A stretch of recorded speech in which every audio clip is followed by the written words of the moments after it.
네, 시청자 여러분, 안녕하십니까? 오늘은 제12호 화폐혁명으로 가는 길, 화폐혁명에 대해서 여러분과 함께 제3편으로 나누어서 설명을 드리도록 하겠습니다. 오늘은 1편으로서 화폐 시장 현황에 대해서 말씀을 드리도록 하겠습니다. 그래서 저번에 모빌리티 혁명에 이어서 이 4차 산업혁명 시기 2020년이 본격적으로 이 모빌리티 혁명에 이어서 화폐 혁명이 본격적으로 이루어질 수 있는 그런 시점이 왔다. 그렇게 볼 수 있겠습니다. 이제 그러한 측면에서 암호화폐가 한 2017년, 18년부터 본격적으로 대두가 됐었는데 한 10년이라는 세월이 흘렸습니다. 그러한 측면에서 여러분과 함께 본격적으로 이 화폐 혁명이 어떠한 배경에서 이루어지는지를 본격적으로 살펴보도록 하겠습니다. 이 트루TV는 여러분에게 진실되고 빠르고 이 글로벌 경제 위기를 신속하게 전달할 수 있는 본격적인 대안 방송입니다. 여러분에게 언제나 아름다운 방송과 대안으로서 이 골드 F를 드릴 수 있도록 노력하겠습니다. 2020년부터 암호화폐가 본격적으로 어떻게 대안이 돼서 나타날 것인가. 이 암호화폐라는 것은 이 블록체인을 기반으로 한 기술입니다. 그래서 2008년도에 비트코인이 이 블록체인을 기술로 해서 탄생이 됐습니다. 그래서 이 암호화폐가 1차적으로 등장을 했지만은 그 뿌리는 이 블록체인, 우리가 블록체인이라는 것은 기존의 중앙 집권식이 아닌 분산식으로 이 하나하나 계약이 자체가 원장으로 이 블록으로 형성돼서 기술이 진화된 이 형태가 암호화폐로 1차적으로 등장이 됐던 것이죠. 그렇지만은 이 블록체인이라는 기술이 향후에는 여러 가지 분야, 물류, 운송, 금융, 여러 가지 분야에 적용 가능하다. 그래서 향후에는 이 많은 인건비가 들어가고 많은 비용이 들어가는 부분도 이 블록체인 기술이 이 도용이 되지만은 1차적으로 가장 중요한 이 화폐 혁명에 일단 선을 보였다. 그래서 2020년부터 본격적으로는 이 각국 중앙은행, 요새 최근에 폴란드도 이 현재 영국에 맡겼던 금을 다시 자국으로 회수를 했지 않습니까? 나중에 그 부분도 설명을 드리겠지만은 뭔가 조짐이 내년부터는 안 좋다. 그리고 2020년부터는 본격적인 우리가 이야기하면은 경기 침체가 온다. 그래서 기존에 했던 화폐가 변화가 올 가능성이 높다. 그리고 중국이 디지털 화폐, 이 인민은행이 중앙 집권형 인민은행이 주도가 돼서 중앙은행에서 발행되는 DCEP라는 공식적인 암호화폐가 발행이 됩니다. 내년부터. 그래서 그 부분도 여러분들이 본격적으로 볼 필요가 있다. 그리고 프랑스 중앙은행이 CBDC라는 이게 또 마찬가지입니다. 중앙 집권형 방식으로 해서 CBDC라는 암호화폐가 발행될 예정입니다. 그리고 여러분이 잘 알다시피 리브라, 페이스북이 미국에서 내년부터 지금 청문회를 마치고 통과만 남아있죠. 그래서 제가 이제 2부, 3부에 이 리브라를 본격적으로 말씀을 드리려고 하는 겁니다. 그래서 지금 현재 도이치 은행이 거의 파산, 거의 좀비 은행입니다. 거의 그 파산 직전에 와 있고 이런 여러 가지 고장 금융 시스템이 법정 화폐에 대한 기반이 붕괴가 되고 앞으로는 암호화폐가 새로운 방식으로 진화가 돼서 본격적인 대안으로 나타나기 시작한다. 그런 부분들을 여러분과 함께 살펴보도록 하겠습니다. 도이치은행 향후 10년 법정화폐 기반이 흔들린다. 그래서 암호화폐가 주요 대안으로 나올 수 있다. 이 도이치은행의 유명한 애널러스 징거드가 이렇게 이야기했습니다. 이매진 2030에서 10년 내 법정화폐가 시스템이 무너지고 새로운 자산 유형이 부흥기를 맞을 것이라고 주장했습니다. 그래서 기존 법정화폐 시스템이 2020년부터는 본격적으로 해체될 수 있다고 주장을 하면서 이 대안통화 필요성을 강화할 것이라고 주장을 했습니다. 그리고 기록적인 부채 수준, 지금 현재 뭐 부채 수준이라는 수준이 이미 이제는 도를 한계를 벗어난 수준입니다. 부채가 지금 현재 파생상품까지 해서 250조 달러라는 어마어마한 현재 수준의 부채가 더 이상 수익률을 얻어야 하는 정책적 딜레마에서 법정화폐가 살아남을 수 있을지 의문을 제기를 했던 겁니다.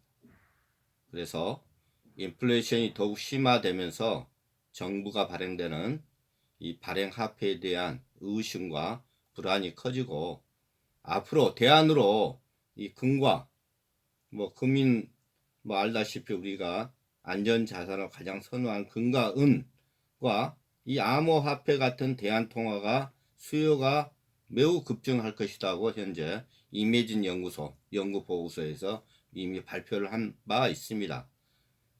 특히 헤지펀드 레이 달리오는 이 고장난 금융 시스템을 경고하며 패러다임 전환을 맞게 될 것이다.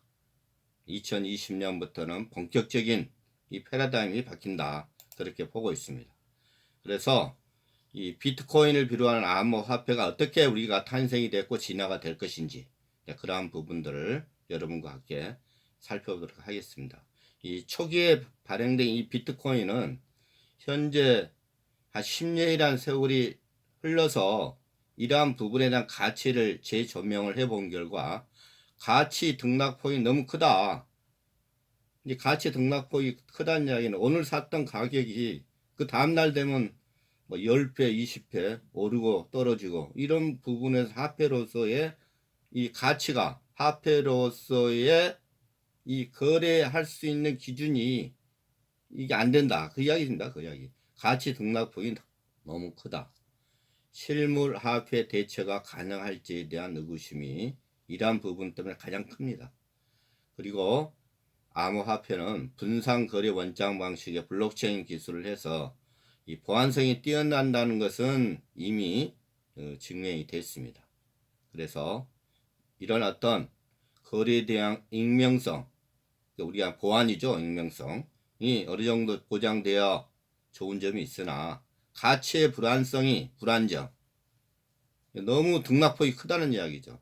이 등락폭이 크다 보면은 이 앞으로 이 비트코인은 이 우리가 쉽게 하나 법정화폐를 대체할 수 있는 이런 어떤 부분으로서 우리가 쉽게 하나 화폐로서 통용할 수 있는 그러한 부분에서는 불안하다. 그리고 그러한 부분은 대체가 불가능하다. 다 그렇게 보고 있습니다.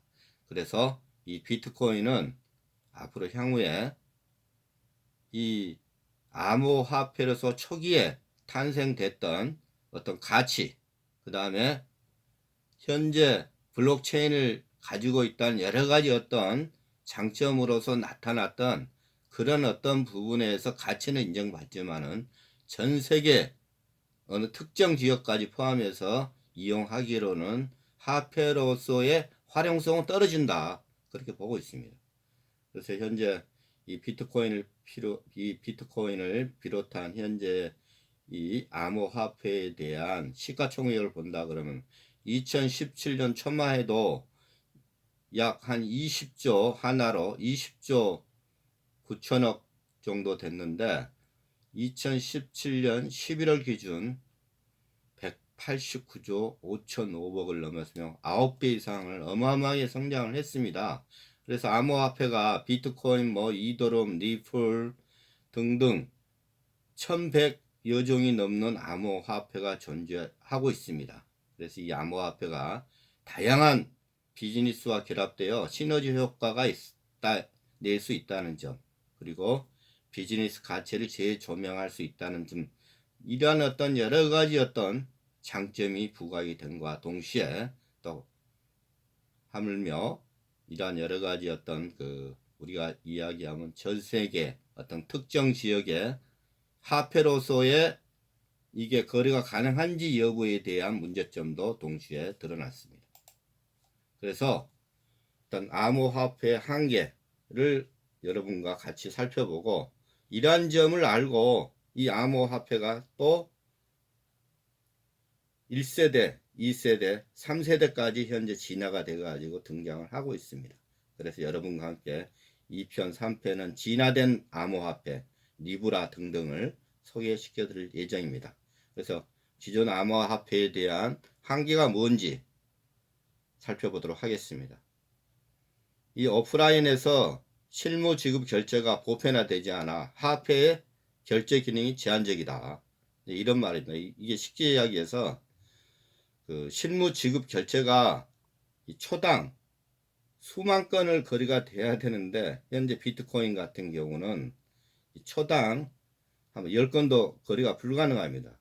그래서 우리가 현재 시중에서 쓰고 있는 BC카드라든가 마스터카드 같은 경우는 초당 15,000, 심하게는 2만 건을 거래가 되기 때문에 여러분이 쓰는 데는 아무 문제가 없습니다. 근데 아직 이 실무 지급 결제에는 문제점이 현재 드러나고 있습니다. 그래서 이런 부분들이 현재 보편화, 그리고 화폐로서의 어떤 펑션, 기능으로서는 부족하다. 그래서 결제 기능에 제한적이다. 그러한 부분들이 현재 크게 외부적인 요인으로 대두가 되고 있습니다. 그래서 현재 이 암호화폐 거래소를 통한 투기 자산으로 가치는 증가했지만은 사용자들이 실질적인 거래에 대한 수요는 거의 없기 때문에 실물 거래에 대한 대중의 인지적, 물리적 기반이 부족한 실정이다. 한국에서 이 비트코인을 가지고 있는 분이 실제 하나를 안 사용하고 이 비트코인을 거래하는 지역에 비트코인을 거래하는 식당이라든가 카페라든가 이러한 곳만 한 달 정도를 생활을 했다고 합니다. 해본 결과 이 실제적으로 결제가 가능한 지역이 한 달 해본 결과 7%, 10%도 안 된다. 7%도 이 거래가 안 돼서 실제적으로 한 달을 생활해 본 결과 이 화폐로서의 이 비트코인이 이 대중적인 일반화할 수 있는 기능은 약하다. 그런 결론을 내렸다고 합니다. 그러한 측면에서 이런 내부적인 요인이 적합 그런 문제점이 대두가 됐지 않겠냐, 그렇게 보고 있습니다. 그리고 또 이 암호화폐 거래소 보안, 이 암호화폐 자체의 어떤 보안이 아니고 이 거래소가 안고 있는 보안도 초기에는 이 불안전해서 많은 해킹을 당했습니다. 그래서 일본에 있는 마운트 곡수가 2014년 2월에 5,300억이라는 해킹을 하고 파산이 됐고, 우리나라 빗썸도 이 개인적인 정보 유출에서 수십억 원 피해를 봤던 것을 여러분이 아실 거라고 합니다. 내부적인 특성 요인을 본다 그러면은 이 가치를 저장하는 제한적인 디지털 자산 기능 외에 현물 결제와 같은 화폐와 다른 기능을 수용하기에는 제약사항이 많기 때문에 아직까지 암호화폐가 화폐를 대체하기는 부족한 부분이 많습니다. 그리고 이 중앙관리 체계가 없기 때문에 이 암호화폐라는 건 이 중앙에서 관리를 할 수 없는 체계입니다. 그래서 탈중앙화 됐기 때문에 이 가격을 상한선과 하한선이 없습니다. 그래서 오늘 뭐 올랐던 것이 20배, 또 내일 또 10배 뭐 이런 식으로 떨어지고 있죠. 그래서 폭락과 폭등에 대한 제도인을 걸어서 줄만한 규제가 없다.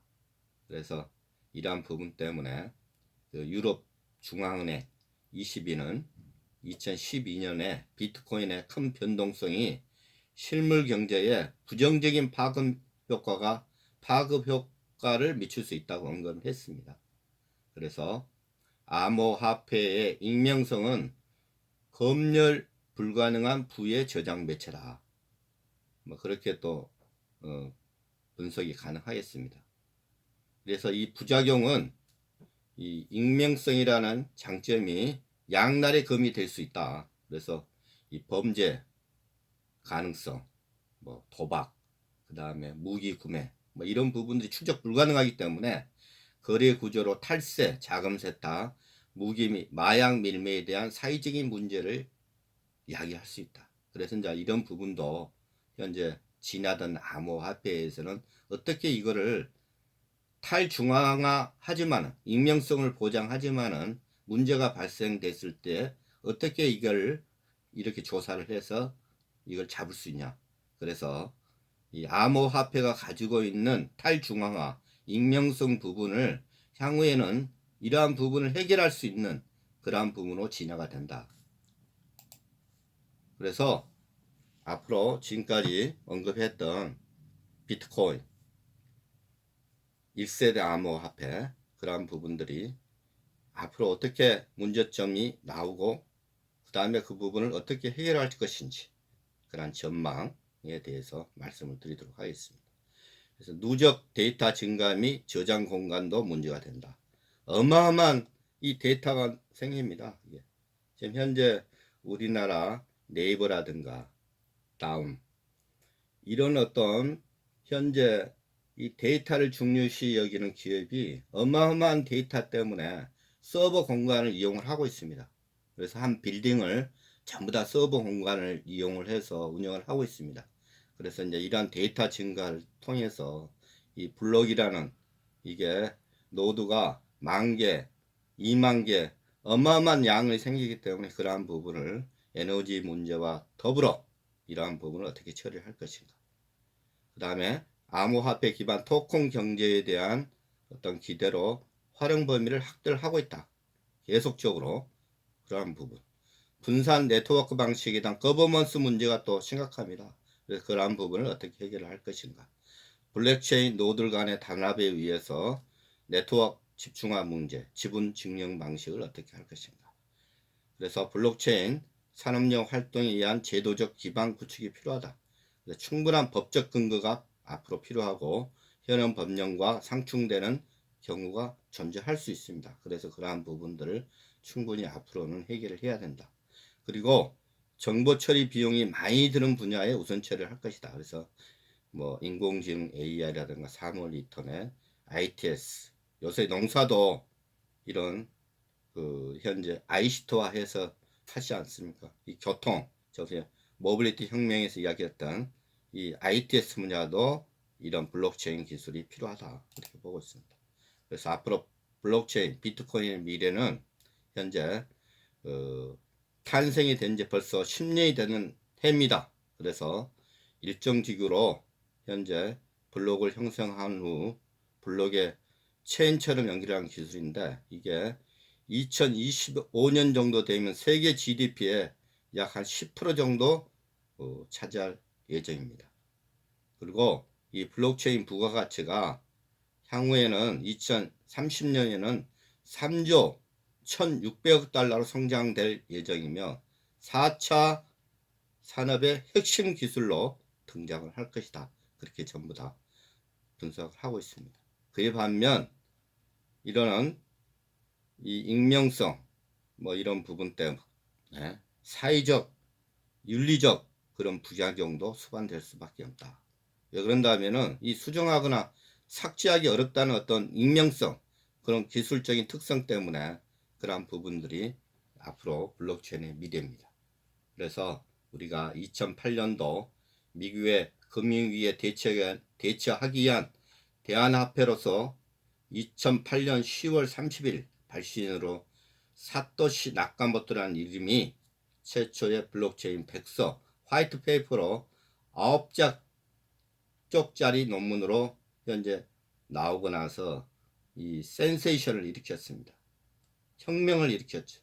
그래서 앞으로 비트코인은 초기 탄생으로서 이렇게 각광을 받을 수 있는 이 블록체인 기술에서 나왔지만은 향후 이 화폐로서 기능은 문제점을 안고 있다. 그래서 이러한 부분을 알고 여러 가지 어떤 진화된 화폐가 1세대, 2세대, 3세대까지 탄생이 되고 있습니다. 그래서 진화 단계를 살펴보도록 하겠습니다. 1세대 블록체인 비트코인은 4가지 이 기술 특징을 가지고 있습니다. 탈중앙성, 투명성, 불변성, 가용성을 가지고 비트코인이 탄생이 됐습니다. 그래서 제3중앙기관의 보증 없이 이 비트코인이 이 분산 원장 기술을 가지고 현재 이용을 해왔습니다. 그렇지만은 일단 1세대가 갖고 있는 블록체인보다도 약간 진화된 이 블록체인은 이더룸 블록체인이라고 해서 이 러시아 출시이자 캐나다의 젊은 이 프로그래머가 이 이더룸을 탄생시켰습니다. 그래서 이 이더룸 같은 경우는 차세대 스마트 계약과 탈중앙화된 어플리케이션 플랫폼이라는 제목으로 탄생이 됐습니다. 그래서 이 부분은 이 앞으로 모든 계약 행위를 이 프로그램화 해가지고 그리고 탈중앙화된 이 플랫폼 형식으로 나왔다. 그 부분이 2세대 현재 그 블록체인입니다. 그래서 차이점은 스마트 계약 기능을 수행할 수 있도록 미리 약속해 놨다는 측면에서 이 활용성에서 매우 좋다. 그리고 뭐 기타 분산 어플리케이션이 가능하다.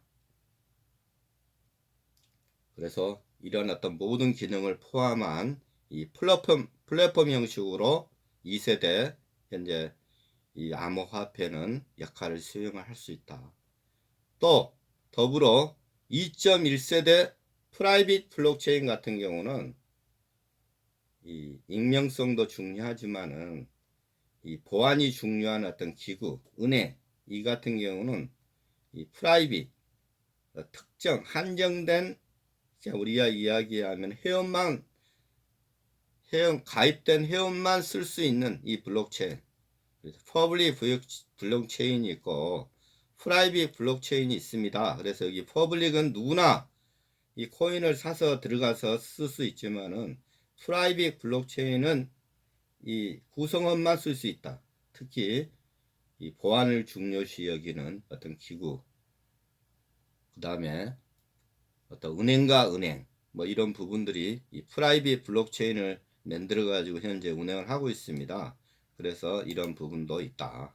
그래서 이 프라이빗 블록체인 같은 경우는 현재 알다시피 이 허가형, 폐쇄형 블록체인이라고 합니다. 그래서 고도의 보안을 필요로 하는 정부에서 도입을 고려 중이다. 그래서 뭐 정보기관이라든가 뭐 이런 데에서 현재 이 부분을 쓰고 있지 않냐. 그리고 지분증명, 이임 지분증명 방식으로 자신이 가진 가상통화의 양, 이 스테이크, 지분에 따라 블록을 생성하고 추가적으로 발행되는 코인이 있습니다. 그래서 2017년에서 18년 사이에 이오스라든가 에이다가 이렇게 또 진화돼가 탄생을 했습니다. 그래서 지금까지 1세대, 2세대 현재 그 코인에 대해 설명했고 다음 편에는 본격적인 3세대 페이스북이 현재 진화하고 있고 페이스북이 현재 이 완성 단계까지 해서 내년에 출시 예정인 현재 리브라에 대해서 본격적으로 설명을 드리도록 하겠습니다. 그래서 이 진화된 이 블록체인 기술에 따라서 앞으로 은행을 통한 금융 업무는 갈수록 없어진다. 그래서 우리 보통 일반 소비자가 이 금융 서비스를 받을 때 언제나 이 금융 회사를 통해서 받지 않았습니까? 예금, 대출, 국내 송금, 투자 자문, 국제 송금을 우리가 1금융권 뭐 여러 가지 기타 등등 해서 이 금융 회사를 통해서 모든 부분을 이루어졌지만은 앞으로는 이 소비자가 예금, 대출, 국내 송금, 국제 송금 등등을 이제는 뭐 모바일 송금이니 우리가 이해하는 비트코인이 앞으로 우리가 페이스북에서 하는 리브라 같은 경우는 바로 핸드폰으로 이렇게 지갑과 지갑 사이에 이렇게 등록을 해서 이전만 시켜주면 됩니다. 그래서 향후에는 이 은행이란 부분이 이랬던 모바일 송금이라든가 국제 송금이라든가 대출이라든가 예금에 하나의 여러 방식의 하나의 대안이지 이게 지배적인 어떤 금융회사가 아니란 이야기죠. 그래서 소비자는 이 은행을 당장 쓸 수도 있고 안 쓸 수도 있는 그런 구조로 간다. 그래서 이 은행이 앞으로 기구가 매우 축소화된다. 기능이 바뀐다. 그렇게 볼 수가 있겠습니다. 이 자료는 이 앞으로 디지털 혁신과 금융 서비스의 미래에 대한 한국은행에서 나온 자료입니다. 그래서 앞으로 소비자는 거의 은행을 통한 금융 업무는 거의 없어진다 라고 한국은행이 이렇게 발표를 했습니다. 여러분이 참고하시고 여태 바뀌는 현재 금융혁명에 잘 판단하셔서 이렇게 우리가 대처를 해야 되지 않을까 그렇게 보고 있습니다. 그래서 오늘은 금융 화폐 혁명으로 가는 길 1편을 말씀을 드렸습니다. 그래서 2편, 3편을 여러분 기대하시고 오늘의 많은 도움이 되셨다 그러면 구독 신청 바라겠습니다. 감사합니다.